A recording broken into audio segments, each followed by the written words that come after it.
first ever Black and first ever female. Yeah! Oh, sorry. I'm sorry. No, that is, yes.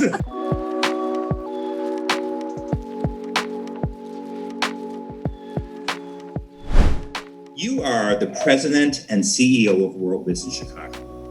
What does a typical day look like for the president and CEO of World Business Chicago? Well, our work at World Business Chicago is about promoting the city and recruiting companies to come here, helping companies that are here grow, and promoting the city internationally. And so on a typical day pre-COVID, I was doing a lot of external speaking engagements. We did some travel, international travel, but doing really a lot of meeting and convening. 2 days ago in the morning, I did a panel with our sister city of Shanghai and their sister cities around the world. And we had literally had cities from around the globe, everywhere from Dubai, Budapest to Buenos Aires. We're on this call sharing best practices on how we're responding to COVID and working on recovery. You have achieved a series of firsts, including being the first Black and the first woman to serve as first assistant in the Cook County State's Attorney's Office. What are some of the unique challenges you've experienced being the first?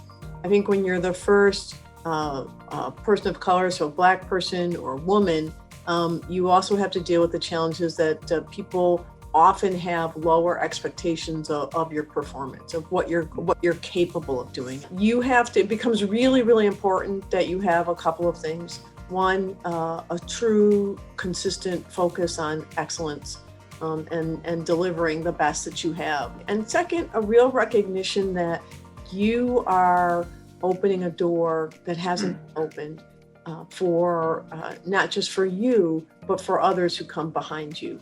And so you have an obligation to set the bar high, but also make sure that that door stays open. Recently, and with COVID, I can't remember if it was 6 months ago or a year ago, but I sat in the audience. Right. I sat in the audience. Right. But I do have a distinct memory of sitting in the audience at the YWCA annual luncheon, and you received the Outstanding Leader in Social Justice Award. In your acceptance speech, you stated, in this country, when we are fighting for racial equity, we are fighting against a history of institutional discrimination. Why is that understanding, that key understanding, Andy, so important to us making progress moving forward? I think that the understanding, and you know this, Darius, because you know me, that I have a love of history. I'm a believer in the axiom that you can't really move forward if you don't understand where you've been. You have to understand the barriers that people of color face, oftentimes unintentional, whether it's policy, whether it is access to opportunity, whether it is lack of access to the right preparation before they take on a challenge. I'm a trial lawyer, so I really like the clear examples. But the best one that I can talk to people about, I think just really raises it's housing. So housing and the rate and the racial wealth gap. For many, many, many years, African Americans first were not even able to get mortgages. They couldn't get federally insured mortgages. There were communities where they lived were deemed, this is the whole idea of red line. There were red lines around them. They were deemed unmortgageable. And so they were forced, in order to have that pathway, they were forced to do other things like buy and contract where you don't build equity. The point being, Black people were denied the same opportunity that the majority population had to build wealth, a critical tool to build wealth. Fighting for racial equity is about dismantling those policies, removing the barriers, and broadening the doors to access to economic opportunity, and starting to level the playing field. Where you and I met was during your successful tenure as president and CEO of the venerable nonprofit Chicago Urban. Among the many successes you had there was the creation of the wildly successful Impact Leadership Program. I know what it was because we had many conversations as you were building it from ideation. But what motivated you to build that program literally from ideation to fruition? My view was the playing field for Black leadership was not equal, and so I wanted to provide quality training for Black leaders. Also, I wanted for me it was really important for young Black professionals to have a network and a cohort, because too often we as African Americans, we tend to not support each other.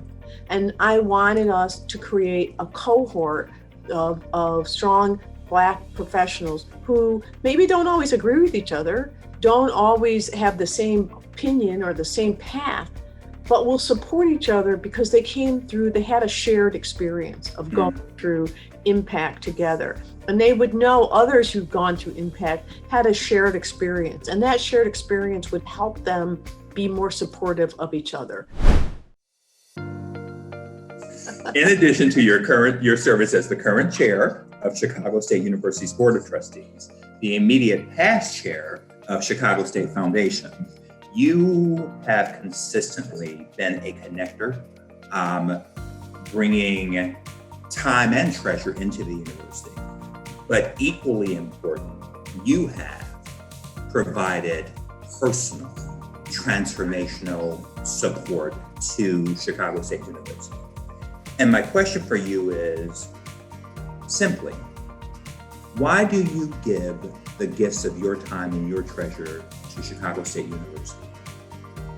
It's really simple. I think Chicago State is an incredibly important institution for Chicago and for the students who attend there. It has for many, many, many years been providing access to training and skills and opportunities to Black students in particular, but also a wide range of students who would not have had that access to opportunity but for Chicago State being there. Chicago State is a place where students of color, Black students, can take that next step into the pathways into the middle class. And that's how we can grow, we support each other, those students will then hopefully build families and then invest in their community, in not-for-profits in their community, their churches in their communities, and build leadership. And that's how we will grow our community and build a stronger Chicago. And Chicago State is a critical part of that. And it is a privilege for me to invest in the university and in the students, most importantly, in the students that go there. Because I want nothing more than to expand that student population and expand their opportunities to go forth and change the world, which is what they're all going to do.